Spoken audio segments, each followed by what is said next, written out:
Bonjour et bienvenue à Tribune Presse. Alors nous avons le plaisir de recevoir un économiste, membre de l'APR, à l'occurrence Mbaye Ao. Bonjour. Merci d'avoir répondu à notre invitation. Avec nous également Guy Marius Sagna, très célèbre dans ce qu'on appelle la coalition non aux APE. Guy Marius, bonjour. Bonjour. Toujours dans votre combat non aux APE, c'est confirmé? Absolument. Alors on parle un peu de la Gambie. La Gambie, c'est l'actualité. Entre parenthèses, alors je reste avec vous, Guy Marius Sagna. À votre avis, sommes-nous dans la pire des démocraties ou la meilleure des dictatures avec Yaya Jammeh? Je ne sais pas. Je crois que c'est au peuple gambien de décider de la nature du régime de Yaya Jammeh qui a duré 22 ans. Et il n'appartient à personne d'autre en dehors des Gambiens de le dire, parce que ce serait, de mon point de vue, une ingérence inacceptable. Mais ce que je peux dire rapidement sur la question gambienne, c'est 2 ou 3 choses. La première, c'est que son Excellence, le président Yaya Jammeh, a fait du wahwahet. Et de la même manière que certains Sénégalais s'étaient élevés contre le wahwahet du président Abdoulaye Wade, et le wahwahet également du président Macky Sall lors du référendum. De la même manière, nous ne pouvons pas cautionner et accepter un wahwahet de Yaya Jammeh. Cependant, nous sommes opposés à toute idée d'intervention militaire. Nous pensons que ce serait irresponsable, d'accord, d'intervenir militairement en Gambie, dans une sous-région où il y a des terroristes, dans une sous-région où il y a le MFDC, dans une sous-région où il y a des puissances qui ont signé différents accords de défense. Je pense à la Russie avec la Gambie, je pense aux États-Unis récemment avec le Sénégal, je pense également, je fais allusion aux bases militaires françaises. Notre sous-région est une véritable poudrière.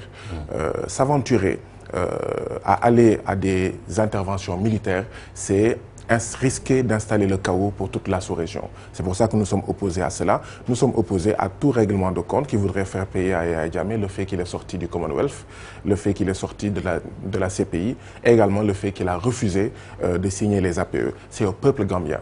Nous pensons que de la même manière que le peuple sénégalais a eu le génie de faire face au wahwahet de Wade, de faire face au wahwahet de son Excellence Macky Sall, le peuple gambien saura comment régler la crise post-électorale actuellement dans son pays. Alors, Mbaye, la nature de la Gambie aujourd'hui, on a vu un peu la réaction de Macky Sall, la réaction de François Hollande. Et on a aussi vu la CEDEAO qui s'inscrit dans une logique de faire respecter le verdict des urnes, quels que soient les moyens. Est-ce que ce n'est pas un peu aller trop vite? Je ne pense pas trop, parce que la Gambie, on dit bien que c'est dans le Sénégal. Et moi, en tant qu'économiste, généralement, je vais attaquer les questions d'ordre économique. Nous, il n'y a pas une vingtaine de jours, on a vu sur la balance extérieure de la Chine que la Chine a commercé avec la Gambie pour une valeur de 140 milliards de dollars en termes de bois. Oui. Cela veut simplement dire qu'il se pourrait qu'il y ait des dérapages au niveau de la zone casaçaise, l'accaparement de bois. Et ça, c'est pas bon. Donc moi, ce que je dirais sur le plan économique, c'est d'essayer de jouer un rôle de protectionniste pour essayer de diminuer ces genres de vols et de dérapage. Sur le plan économique, on doit se couver. Je pense bien qu'effectivement, c'est un problème de Gambiens.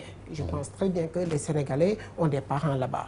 Agir là-bas avec la force, ce n'est pas une chose qui est souhaitable, parce que ça va laisser des séquelles. Et que le Sénégalais, naturellement, ce n'est pas quelqu'un qui... Mais Yaya Jammeh, lui, il s'accroche au pouvoir. Et il faut faire respecter la démocratie. Oui, moi je dis que le monde évolue sous forme de cercles circonscrits. Réellement, il y a ce qu'on appelle une géopolitique mondiale qui voudrait qu'il y ait de l'ordre.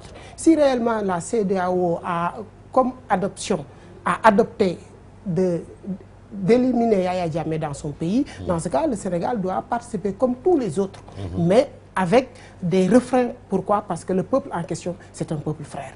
Je pense bien que nos diplomates seront capables de voir quelle est la voie optimale de comportement qu'on devrait avoir pour ne pas laisser derrière des séquelles entre les deux peuples. Mais ce qui est sûr et certain, c'est que la CEDEAO est formelle. Le président élu Adama Barrow sera installé le 19 janvier prochain. Oui. Ça veut dire ce que ça veut dire. En réalité, et Yaya Jammeh, lui, il dit que Barrow ne sera jamais installé au Sénégal. Qui prête le flanc, à votre avis? Attendez, s'il vous plaît. Je pense bien qu'il avait fait un recours au niveau de la Cour suprême et que les résultats ne sont pas encore sortis à ce jour. Attendons que les résultats sortent pour voir quelle est la marche à mener. Oui, je pense bien qu'il n'y a pas de problème. Je pense très bien que le président Yaya Jammeh, ayant accepté sa défaite et le résultat le montrera normalement avec le Conseil constitutionnel. Naturellement, il va quitter le peuple gambien. Quelle Cour suprême, Guy Marius Sagna? Une Cour suprême fantoche? Je ne suis pas d'accord avec les 22 ans de gestion de Yaya Jammeh. Je voudrais être clair là-dessus. L'État, la démocratie à laquelle j'aspire, ce n'est pas ce que Yaya Jammeh a édifié pendant 22 ans. Mais nous restons quand même fermes. Nous avons vu ce que les ingérences ont produit dans d'autres pays. Le cas libyen est là, d'accord, dont les contre-coups se sont fait ressentir jusqu'au Mali. D'accord. Le cas en fait irakien est là. Jusqu'à présent, ces deux peuples sont dans le chaos. Nous ne pouvons pas, d'accord, risquer d'installer le peuple sénégalais et le peuple gambien, toute la sous-région, dans un schéma à la libyenne ou à l'irakienne ou à la syrienne. C'est ça, en fait, que veut dire intervenir militairement. Il a été décerné tout récemment au président colombien le prix Nobel de la paix. Il a négocié, d'accord, avec les FARC.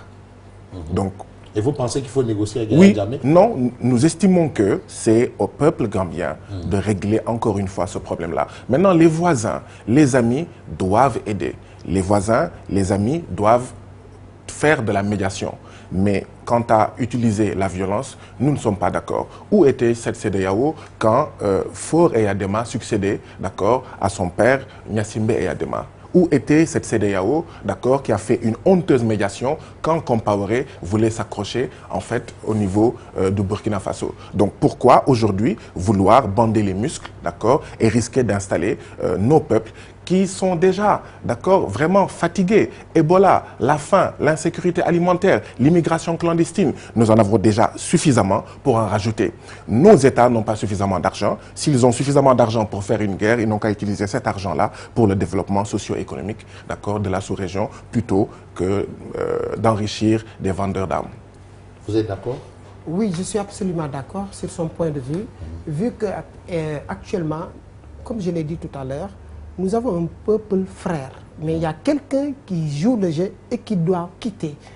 Quelle est la solution optimale de le faire quitter sans pour autant tuer des vies humaines? Mais ce dernier est têtu comme une mule aussi, hein? Ça, ce n'est pas à exclure dans ce schéma. Je pense bien que le débat risque d'être très diplomatique et je pense très bien que... Oui, bon, d'accord, c'est vrai qu'on peut en parler, c'est vrai, je vous écoute. Oui, en réalité, pour moi, la CEDEAO va trouver une solution optimale.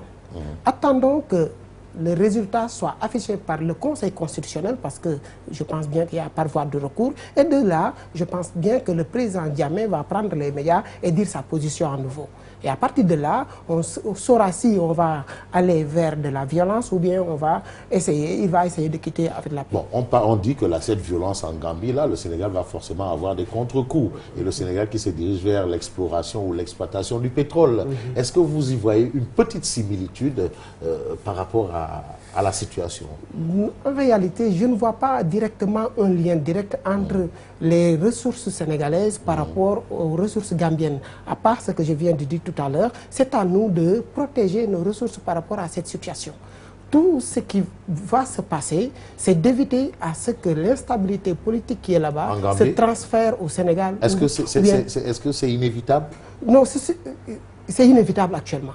Naturellement, si les diplomates sénégalais font ce qu'ils doivent faire naturellement, il se pourrait qu'il n'y aurait pas exactement des conséquences. Guy Marius Sagna, sur ce point. Les bases militaires étrangères sont en train de pulluler en Afrique en général et dans la sous-région en particulier. Ces bases militaires étrangères ne sont pas là pour la sécurité, d'accord, des populations. Elles sont là pour assurer la sécurité de l'accès, d'accord, aux ressources minières. Elles sont là pour le contrôle du golfe de Guinée. Ça, tout le monde le sait. C'est pour ça, encore une fois, et c'est mon dernier mot, nous devons éviter de donner le prétexte à ces puissances-là qui lorgnent, d'accord, sur nos ressources, d'utiliser la crise gambienne, une intervention militaire en Gambie comme prétexte pour se battre entre elles, pour contrôler l'accès à ces ressources minières, mais contrôler également un marché de 300 millions de consommateurs. Absolument, c'était une discussion quand même. Alors on passe au deuxième sujet et on parle de la visite d'État du président Macky Sall. Alors Guy Marius Sagna, vous retenez quoi? Une visite d'État ou une balade en l'État? Ce que je retiens, c'est que Son Excellence le Président de la République est allé en France pour se faire décorer. Il est allé pour livrer davantage le Sénégal à la France-Afrique. Et c'est pour ça qu'il a été fait hier, il me semble, docteur honoris collabo. Je ne dis pas causa. Non, c'est causa, c'est pas collabo. Même si c'est causa, c'est la non, cause. Quand vous dites collabo, vous pensez à la Seconde Guerre mondiale. On n'est pas bien entre sûr. nazis et Ali. Même si c'est causa, c'est la cause néocoloniale. Je préfère dire qu'il a été fait docteur honoris collabo. Il a livré la Sonatel à France Télécom. Il a livré notre port à Bolloré. Il a livré notre autoroute à péage à Eiffage. Il vient de livrer le train express régional aux Français encore. Il a dit lors de son voyage qu'il ne voit aucun problème au franc CFA. Donc, il compte peser de tout son poids. On annonce aussi l'arrivée de Total. Hein, pour maintenir l'Afrique de l'Ouest dans la zone CFA, le CFA qui est contrôlé par la France. Il a signé, on attend pour voir si ça sera ratifié ou pas, les accords de partenariat économique. Donc, le président Macky Sall, c'est le président de la France-Afrique, c'est un gouverneur de l'Afrique. C'est d'ailleurs la raison pour laquelle, en tant que fonctionnaire de la France-Afrique, il a été reçu par le ministre de la fonction publique française. Alors, c'est comme ça que vous voyez les choses, Mbaye Aw? Oui, mais pas tout à fait. Pourquoi? Parce que, effectivement, le président Macky Sall n'a pas du tout donné la Sonatel à France Télécom. Ah bon? Je pense bien que France Télécom est une société qui avait été créée du temps du président Abdou Diouf, qui les avait accordé un pourcentage de 42%. Si on se rappelle très bien, depuis le 1er janvier 1997, la France Télécom avait 42% de la Sonatel. Et généralement, si on analyse, Sonatel est une société qui fait plus de 1000 milliards de bénéfices moyens. Et que vous savez ce que le président Abdou Diouf a accordé à France Télécom? 67%. C'est-à-dire, pour 1000 milliards, la Sonatel France Télécom va prendre 670 milliards, alors qu'ils avaient cotisé que 42 milliards. Et ce contrat-là, c'est de 97, ça doit terminer, je pense bien que dans moins d'une semaine, ça doit se terminer au 1er janvier 2017. 2017, oui, mais imaginez maintenant, pour quelqu'un qui devait prendre pour 1000 milliards 420 milliards et qui prend 670 milliards, faites le gap, 670 milliards moins 420 milliards, ça fait 20 ans, et vous multipliez. Tout ça, c'est gaspillé. En fait, je n'ai pas sorti le nom du président Abdou Diouf pour attaquer l'homme, mais j'attaque actuellement la politique économique sénégalaise par rapport à la relation avec la France. Si on revient bien, la France, comme puissance coloniale, mais comme puissance esclavagiste, avait pour objectif de venir faire l'accaparement de nos ressources et la rétribution vers la France métropolitaine avec les maisons bordelaises. Et depuis lors, même la création du franc CFA, c'est une monnaie française. Depuis lors, et ça, ce n'est pas que le Sénégal, c'est tous les pays qui sont au niveau de l'Afrique subsaharienne. Tous ces pays ont accepté, effectivement, du fait de la colonisation directe, parce qu'ils ont supplanté l'esclavage, ils ont amené la colonisation directe, et à partir de là, la France a fait de sorte qu'on a fait une extraversion de notre système productif. On a quitté les cultures de rente, les cultures de traite pour entrer dans les cultures de rente. Parce que, culture de rente, qui dit culture de rente pense à l'arachide. Exactement, c'est parce que les maisons bordelaises françaises avaient besoin de l'arachide. Je disais tantôt que donc Macky Sall est en train de faire pire qu'Abdou Diouf. En fait, moi, pour ce débat, quand on parle de la relation France-Afrique, je préfère ne pas parler essentiellement d'une personne qui est le président Macky Sall. Parlons de la relation de la France par rapport aux pays d'Afrique du Sud du Sahara. Depuis la colonisation, l'objectif de la France, toujours pour l'Afrique, c'est l'accaparement des ressources et la rétribution vers la France. Ça a toujours été leur objectif. C'est ce qui fait que, non, on ne peut pas gagner, parce que quelqu'un qui est venu, de par la colonisation, amener l'Église, amener tout et former nos cadres et tirer les ressources et les rétribuer en France, ça ne peut pas être quelque chose qu'on accepte. Ceci peut être résumé par 3 points. L'extraversion de notre système productif, la question monétaire et la barrière linguistique. Voici les 3 maîtres mots que la France a utilisés pour bloquer toutes les économies africaines. Tant que le franc CFA continue, d'ailleurs même pour moi, c'est une monnaie française. Déjà, 1 franc CFA, 1 euro, c'est 655,957. Ouais, dans le petit marché, c'est 650. C'est une sous-multiple de l'euro. Pour moi, on ne doit pas parler de franc CFA, c'est franc euro. Et avec ce régime de change fixe, jamais nos économies ne vont développer. On a beau parler de plans émergents du Gabon, du Sénégal, partout, on ne va jamais se développer avec ça. La question monétaire est une question essentielle. Naturellement, je ne sais pas si le débat a besoin de ça, mais je peux vous démontrer et vous montrer réellement en quoi, si on n'a pas une politique monétaire... Non, on aura le temps. Parce que pour l'instant, on a vu le président Macky Sall aller à Paris, nous revenir avec, je crois, 200 et quelques millions d'euros. Et entre autres, 200 ou 300, je n'ai plus. Mais alors, est-ce que c'est un bénéfice réel? Oui, en réalité, vous savez, dans une économie, vous pouvez, bon, comme le mot l'indique, vous pouvez grossir, mais vous pouvez avoir des problèmes pour grandir. Si réellement on a des déficits commercial qui date d'avant les indépendances et que nous sommes toujours avec le maître qui est là, le colonisateur, tout ce qu'on puisse faire, c'est de traiter avec lui afin d'augmenter nos infrastructures, afin de se développer. Mais tout ça, en tant qu'économiste, on ne peut que se grossir. Mais on ne va jamais grandir avec un régime de change fixe. Mais sur ce point, donc, vous considérez que Macky Sall fait des efforts? Exactement, je pense bien que... Pour diminuer le poids du boulet que vous traînons. Exactement. Alors, Guy Marius, quand même, il faut applaudir. Je partage son analyse, sauf que la conclusion n'est pas bonne. Pourquoi? Parce que, c'est vrai, le franc CFA est une monnaie néocoloniale. Elle n'est pas bonne pour nous, ce n'est pas une monnaie au service du développement. La preuve, c'est que parmi les derniers pays dans le classement IDH du PNUD, la majorité des pays, ce sont des pays francophones, particulièrement des pays qui ont en commun le franc CFA. Alors, ce que nous attendions du président Macky Sall, c'est qu'il remette en cause cela. Mais il ne le remet pas en cause, il le maintient. Il ne le maintient pas, il dit que c'est bon. Il a dit, depuis Paris, d'accord, hier ou avant-hier, qu'il ne voit aucun inconvénient dans le franc CFA. C'est une bonne monnaie, il faut la garder. Ça, c'est en porte-à-faux avec ce que M. Aou vient de dire.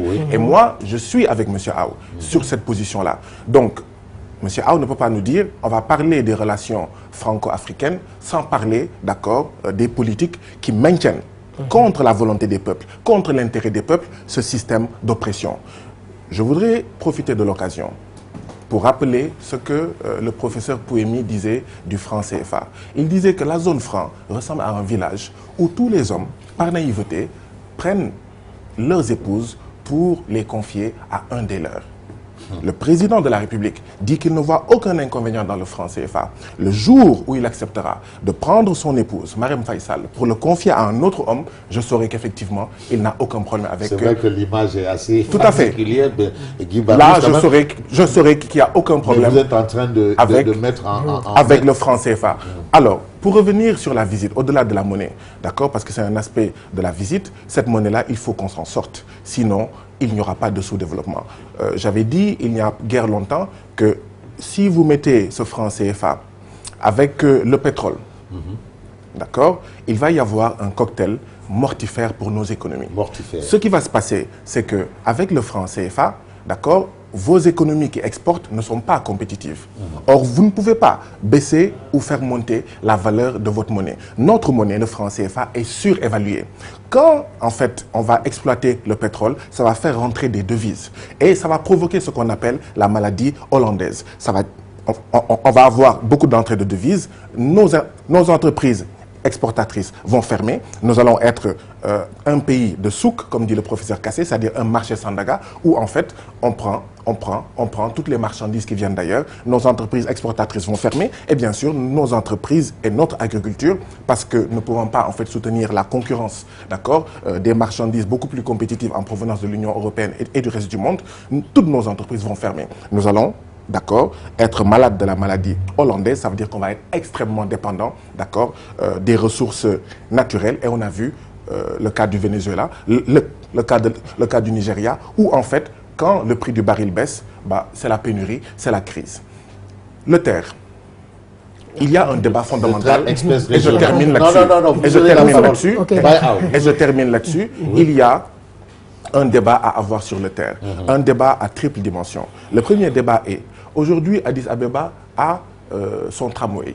En quoi est-ce que le tramway éthiopien a permis, d'accord, d'améliorer le niveau de vie des Éthiopiens? Aujourd'hui, le Nigeria veut avoir son TGV. Il y a un débat à avoir pour dire, est-ce que le développement durable rime réellement avec, je dois avoir mon gadget de TGV, mon gadget de train express en fait régional. Est-ce que ce n'est pas une lubie que nos dirigeants ont dans la mesure où ils n'arrivent pas à développer véritablement nos pays? Il faut des os à ronger pour calmer en fait les populations, leur donner des os en termes de TGV et de TER. Ça, c'est le premier débat. Le deuxième débat sur en fait le TER, c'est en quoi est-ce qu'il va développer le Sénégal. Je rappelle que le Sénégal, particulièrement Dakar, c'est 25% de la population du Sénégal, 66% des activités économiques du Sénégal, concentrées sur 3% du territoire national, Dakar. Alors, un train express, mais régional, entre ici, d'accord, Diamniadio et l'aéroport. En quoi est-ce que ça va changer cette macrocéphalie? C'est-à-dire que le Sénégal est une personne qui a une tête énorme, donc qui est déséquilibrée, d'accord? Au contraire, il fallait faire un aménagement du territoire national qui permet de fixer les populations, d'accord, à Tamba, si vous le dites, ils évoqueront les dates, ils ont voix d'autres. Alors, c'est quand même beaucoup de questions. Hein. Oui, je vois bien que c'est un débat qu'il faut un tout petit peu éclaircir pour les téléspectateurs qui nous suivent. En réalité, c'est de deux zones. Il y a la zone sous-régionale, c'est-à-dire au niveau de l'UEMOA ou bien au niveau de la CEMAC, toutes ces deux zones appartiennent à la France. Ça n'a rien à voir avec la personne politique du président de la République qui a pour rôle de faire développer ce pays. Mais qui sont ces personnes qui maintiennent ce système d'oppression qu'est la monnaie? Et écoutez, je vous dis quelque chose. Il faut être conséquent. On a une convention, au niveau de la monnaie. Si vous voulez, je vais revenir un tout petit peu, de faire un tout petit peu d'historique, je ne vais pas tirer. C'est parce que, en réalité, nos paysans qui étaient là ne connaissaient même pas le CFA. Ils se nourrissaient avec du mil et ils produisaient l'arachide pour payer ce qu'on appelle les impôts de capitation. Le gouverneur d'alors de la France a imposé aux agriculteurs sénégalais de produire beaucoup plus d'arachide. Pourquoi? Parce qu'il n'acceptera plus que les gens paient les impôts par l'arachide. Donc les gens étaient obligés d'arrêter de cultiver du mil pour cultiver beaucoup plus d'arachide, pour vendre l'arachide et ensuite pour payer les impôts. C'est ce qui a été une chose qui est extrêmement grave. Pourquoi? Parce qu'on va cesser de faire du mil pour de l'arachide et quelle est la conséquence? On va produire quelque chose qu'on importe. En France, c'est une spécialisation régressive. Et qu'est-ce qu'on mange en ces moments où on n'a plus de mil? Les Français ont amené de l'Indochine de la brisure de riz. C'est eux qui ont amené le riz. Mais autant, l'autosuffisance sénégalaise... Il y a quand même la vallée qui est en train de... Attendez, non, je vais revenir à l'état actuel. Mais je suis en train d'expliquer un tout petit peu qu'est-ce qui a été à l'origine du franc CFA. Parce qu'il faut que les gens puissent comprendre que ce sont les colons qui l'ont amené, plus précisément les Français. En réalité, lorsque la France a fait cela, quelle est la conséquence? Les Sénégalais produisent de l'arachide qu'ils exportent en France et importent du riz. Donc, c'est qu'on appelle une extraversion de notre système productif. Tu produis ce que tu ne manges pas, et tu importes ce que tu manges. Donc, on commence à avoir ce qu'on appelle une balance commerciale déficitaire. C'est bien avant les indépendances. Et l'échec le plus palpable ici, ce n'est pas qu'au Sénégal, dans tous les pays d'Afrique, de diversité, 56 ans de déficit commercial. Actuellement, et ce qui est un peu plus marrant dans tout le monde est d'accord. D'accord. Il faut sortir du franc CFA. Janvier. Qui maintient le franc CFA contre vents et marées? Attendez, s'il vous plaît, c'est un ensemble de politiques constituées par des économies. Oui. Déjà, si on regarde, quand vous venez en tant que président de la République, vous avez un temps de travail très bien déterminé. Vous ne pouvez pas venir à d'un mandat ou bien de deux mandats, parler des choses qui sont indéboulonnables dans le court terme. Pourquoi? Parce que, imaginez, le franc CFA. Je pense bien que, même si vous n'êtes pas économiste, le trésor public, c'est la caisse de l'État. Le trésor public doit avoir un compte courant au niveau de la Banque centrale. Dans tous les pays, même en France, le trésor public français a un compte au niveau de la BCE, au niveau de la Banque de France. Imaginez-nous, notre BCEAO a un compte au niveau des livres, des comptes d'opération au niveau du trésor public français. Ça, c'est inconcevable. Aussi bien la BAC que la BCEAO ont des comptes courants sur ça. Comment maintenant, sortir du franc imaginez, s'il CFA? vous plaît, un président de la République comme le président Macky Sall, arrivé, étant conscient de tout ça, alors que Ah non, les il gens n'est ne pas conscient t'attendent pas. de tout cela. N'oubliez pas Il a dit le franc CFA est bon. lorsqu'il est venu, Il a dit il que a le des franc CFA est problèmes. bon. Non. Il a dit que le franc CFA est bon. S'il vous plaît, Vous ne pouvez pas dire qu'il est dans conscient tout de débat, ça. attendez, s'il vous plaît, dans tout débat, vous êtes d'accord avec moi, il y a un débat réel et un débat politique. Le monde a toujours fonctionné ainsi. Le débat politique peut-être est toujours déconnecté au débat réel. Il est là pour travailler. Les gens l'attendent, les gens Non, souffrent. ce n'est pas juste. Tout ce qu'il fait actuellement, attendez s'il vous plaît, depuis qu'il est là, mais il a ramassé le pays sous des lambeaux économiques. Actuellement, le cadre macroéconomique est sain. Ça, il n'y a absolument rien à dire. Mais effectivement, en tant qu'économiste que je suis, je ne peux pas être d'accord que le Sénégal, aussi bien tous les pays d'Afrique, puissent parler d'émergence tant qu'on ne règle pas cette histoire de monnaie.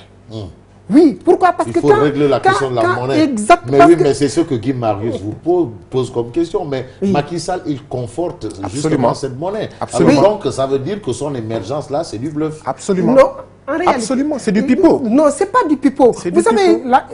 il y a ce qu'on appelle l'agrandissement interne de la de l'économie. Quel que soit Alpha, nous sommes tellement déficitaires. Et notre déficit, ce qui est un peu plus marrant, c'est un bien alimentaire. Ce n'est pas un bien d'équipement. On a des problèmes d'autoroute, on a des problèmes de voies de communication. Donc, il est en train de travailler sur ça.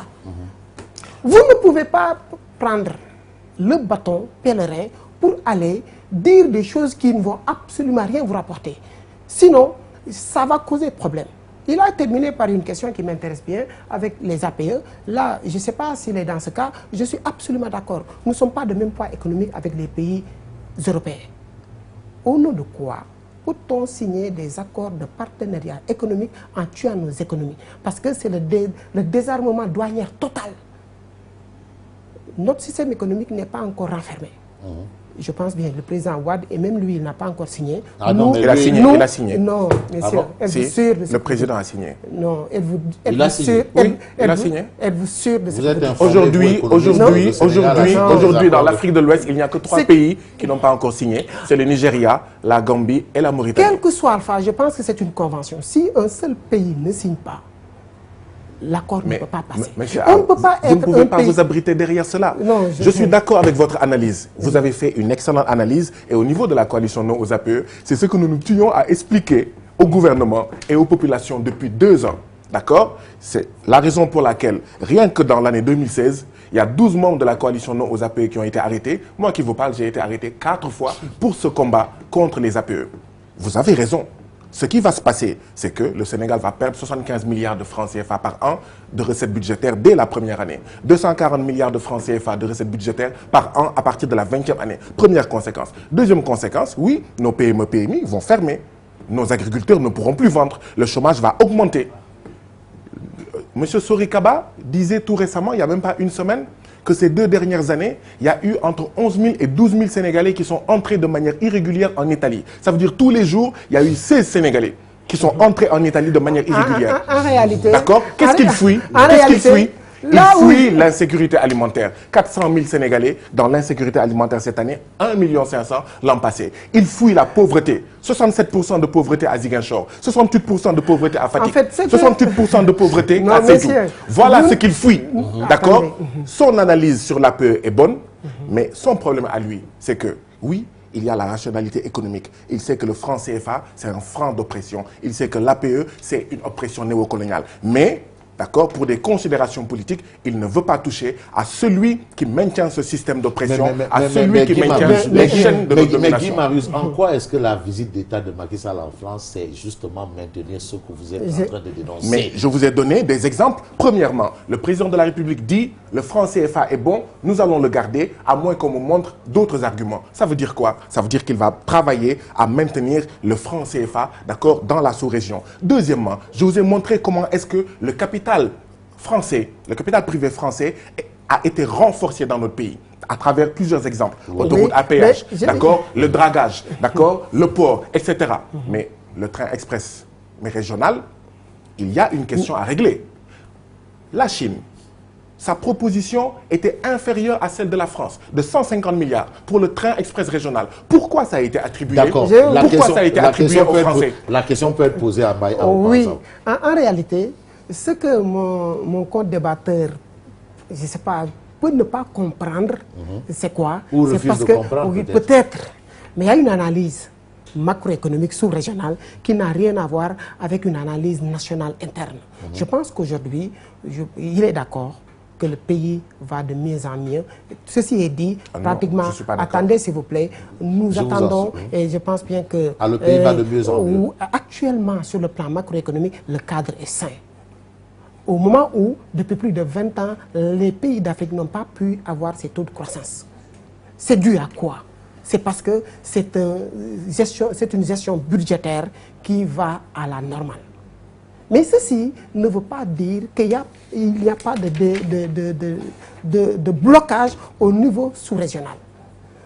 En tout cas, ce qui est sûr et certain, ce que le pays a besoin, ce sont des infrastructures de télécommunication, des infrastructures autoroutières, des infrastructures qui nous permettraient à ce que les agents économiques puissent vaquer à leurs occupations. Ça, c'est un minimum de responsabilité. Maintenant, être là en train de discuter sur la position du président de la République par rapport à une monnaie donnée, actuellement... Et par rapport aux APE aussi. Non, au niveau des par APE. rapport aux APE aussi. Mais non, si vous revenez au niveau des APE, Par rapport à tout.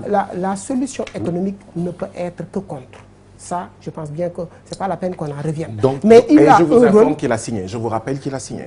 Ouais, d'accord, mais quand même... Peut-être que vous n'étiez pas informé.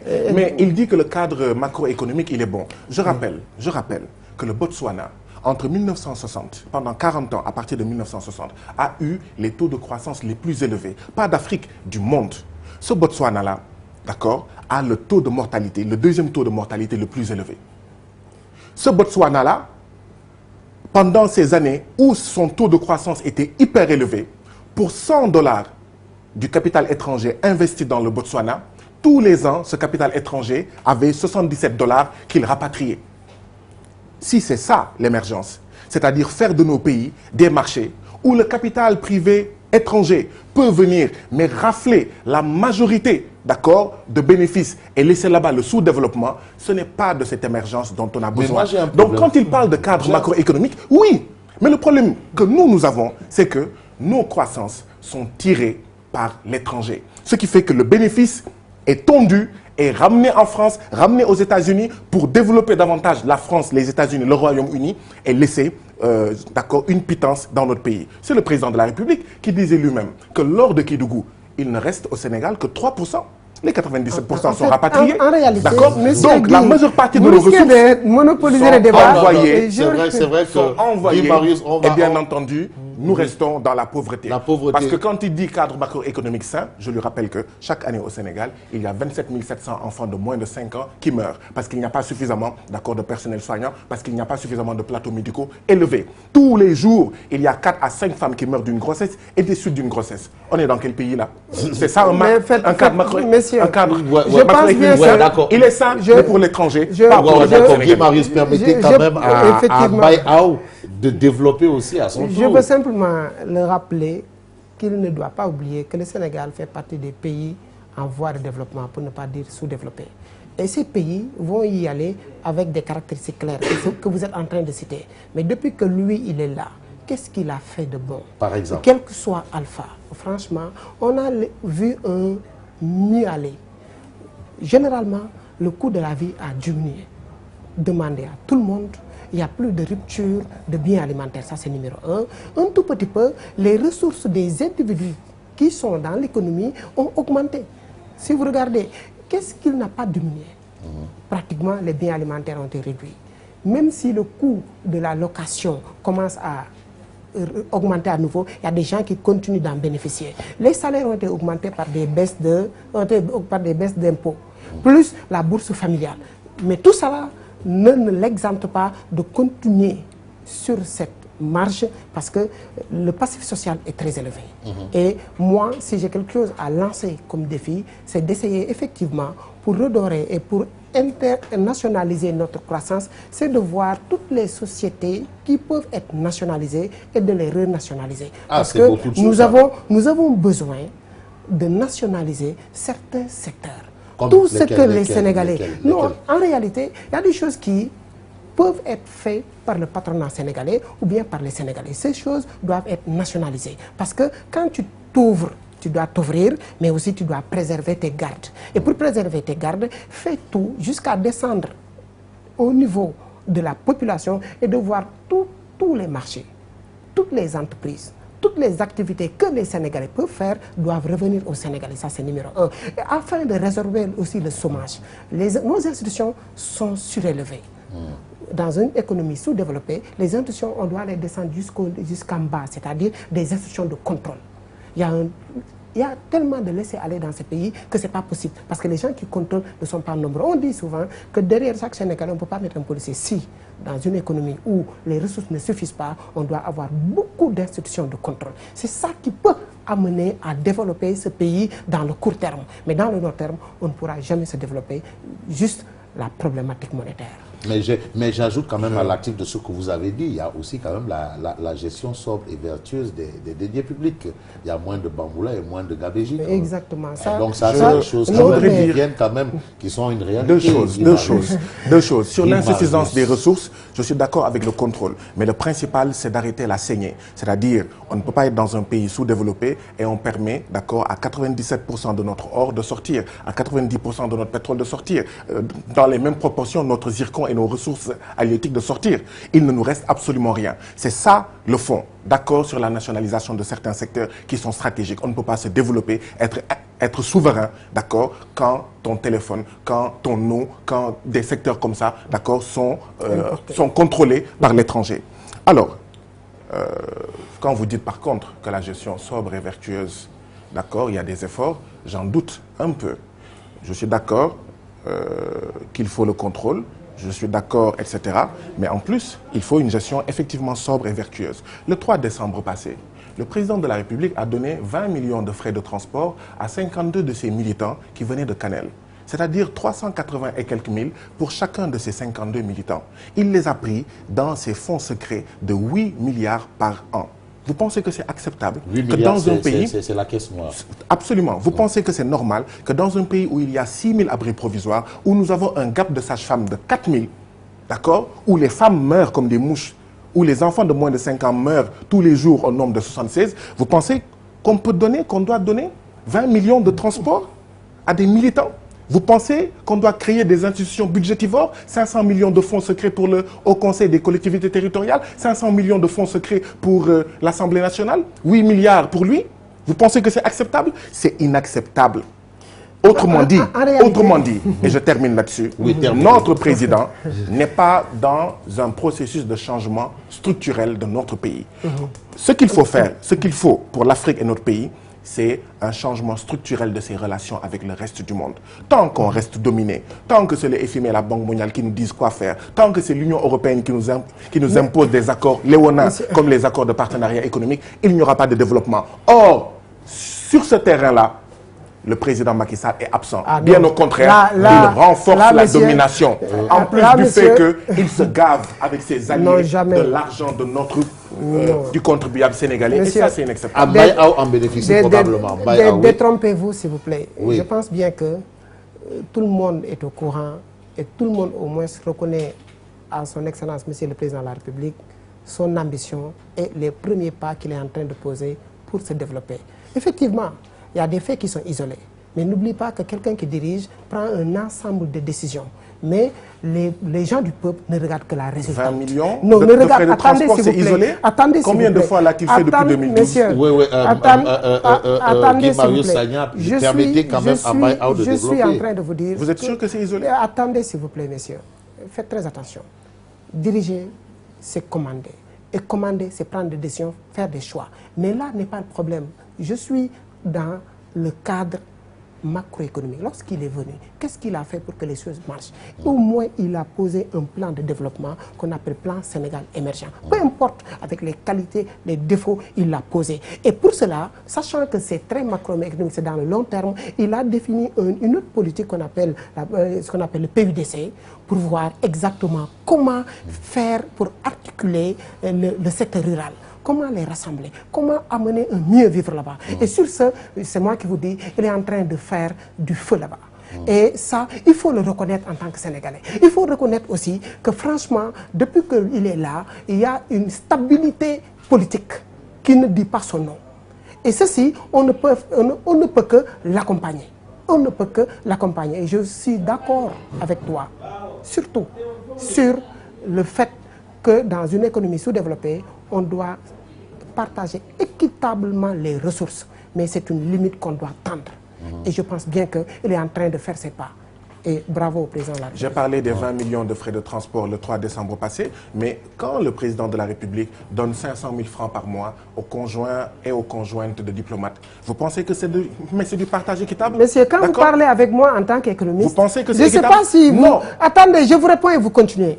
En 2014, c'est moi qui ai écrit que c'est au Sénégal qu'on voit des autorités plus riches que des industriels.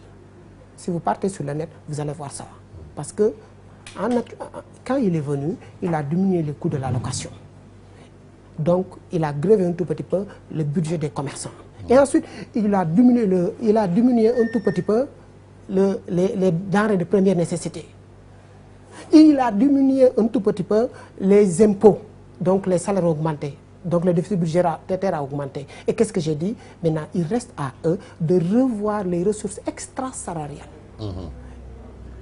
Ça regroupe comme par exemple le salaire, le salaire aux femmes des ambassadeurs. Non, tout. Ça, c'est des dépenses inutiles. Exactement. Ça, je l'ai dit. En fait, quand vous êtes un économiste... Il ne suffit pas de le dire, il suffit de se battre contre cela. Non, se battre ne dépasse pas. Votre leader, mais messieurs, il ne faut pas du tout prendre des cas isolés. Regardez, actuellement, jamais le Sénégal n'a atteint cette perspective de développement. Quelle perspective? Où est le développement? Attendez, s'il vous plaît. Si vous les pirogues ont recommencé à Kafountine. Vous lisez pas la presse?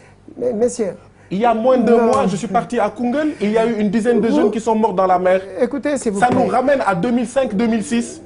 De quelle perspective vous parlez? Monsieur, savez-vous ce que vous dites? Quand même. Tous les jours, je vous rappelle, il y a ces Sénégalais qui entrent de manière irrégulière en Italie. Ça, ce sont des chiffres également. Non, vous ne pouvez pas dire qu'il y a une embellie. Il y a une embellie sur les chiffres. Mais qui en bénéficie? C'est le capital étranger. C'est justement ça.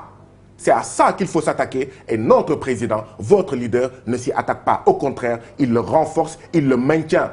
Il leur donne la possibilité, d'accord, d'amener davantage de nos ressources et de laisser la misère à nos enfants et de les condamner à mourir dans les pirogues. Monsieur, je vais vous expliquer. L'explication est très claire. N'oubliez pas que pour faire développer une chose, il faut le contenant avant d'amener le contenu. Il ne peut pas amener le contenu sans pour autant que le contenant soit là. Aussi bien sur le plan technologique, aussi bien sur le plan infrastructure. Donc le train express régional rentre dans cette dynamique. Mais exactement, et évidemment, quand le président Abdoulaye Wade avait fait le tour à péage, les gens ont crié. Mais au jour d'aujourd'hui, qui est le Sénégalais qui n'est pas content de ça? Souvent, c'est comme ça que ça se passe. Je suis sur les choses macroéconomiques sous-régionales. Nous sommes absolument d'accord. Pour que les choses puissent être émergentes, non, il va falloir qu'on retouche à des choses que personne n'a jamais parlé. Par exemple, je reviens sur le taux de change. Le taux de change, au moins, les dirigeants africains devaient se regrouper, discuter avec la France. Vous savez ce qui se passe?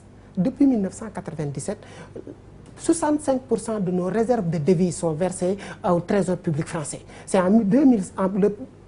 Le 31 décembre 2005, que le gouverneur Charles Konan-Banny a négocié avec la France jusqu'à ce que les gens descendent ça jusqu'à 50%. Cela veut dire que dans notre commerce extérieur, tout ce qu'on obtient en dollars, en yens, en francs suisses, tout ça, les 50% sont déposés dans une banque qu'on appelle au compte trésor public, que la France peut utiliser dans le cadre du financement de son budget. Oui, attendez, s'il vous plaît. Je reviens dans ça. Parce qu'il y a le pétrole quand même qui va venir aider un peu à arranger les choses. Oui, aussi. Attends, pour le pétrole, aussi. En tant qu'économiste, je dis la chose suivante. Et ça, en tant que cadre au niveau de l'APR, je suis obligé de parler de ce que je pense sur le pétrole. Le pétrole est une ressource comme l'arachide. Tant qu'il n'y a pas de valeur ajoutée, ça ne va rien servir. L'arachide, on n'a jamais amené de valeur ajoutée. Maintenant, pour le pétrole, ça dépend du prix du baril qui monte, qui descend. Et actuellement, tout le monde, ça ne veut pas quelque chose de très bon. Pourquoi? Parce que actuellement, le président Trump est en train de menacer pour ouvrir les puits de pétrole que Obama n'a jamais voulu ouvrir pour des histoires de climat. Donc, tout ce que moi, je dis au gouvernement, si c'est possible, c'est de loger les ressources qu'on va tirer du pétrole dans un compte, peut-être dans un fonds d'investissement comme le fonds 6 par exemple. Mais il ne faut jamais commettre l'erreur de mettre ça au niveau de notre budget. Mais on a vu le cas du Tchad. Espérons que ça ne termine pas aussi comme lors de Kédougou, hein, finalement, qui partait des hélicoptères et qui se retrouvaient... Vous méconnaissez le président de la République. Il est loin de ça. Alors, rapidement, un dernier mot sur un peu les évolutions économiques de l'heure, parce qu'on fait signe qu'il est casse. Oui, je dois avouer que les relations France-Afrique, France-Sénégal ont toujours été basées sur l'accaparement et la rétribution vers la France de nos ressources. Et je dois conclure que le président de la République, face à cet ensemble de contraintes, doit continuer sur sa voie de développement interne.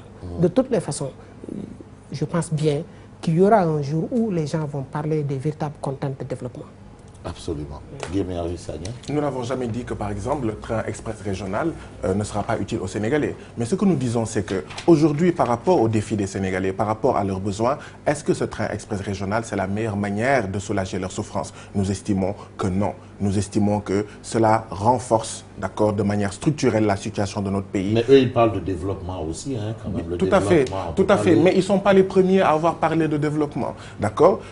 Je suis totalement d'accord, en contradiction avec M. Aou, quand il dit que notre président de la République, son leader, est sur la bonne voie. Non, au contraire, tous les actes qu'il a posés, ce sont des actes qui montrent que M. le président de la République, il excelle dans l'art de servir la France. C'est pour ça qu'il a reçu, d'accord, son diplôme de docteur honoris collabo.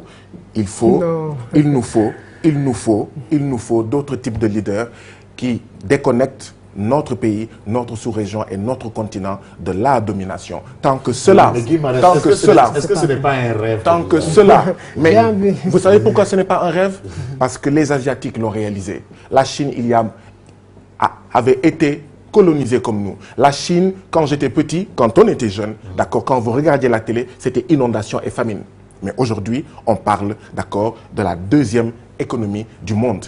C'est pour dire quoi? Sinon la première. C'est pour dire quoi?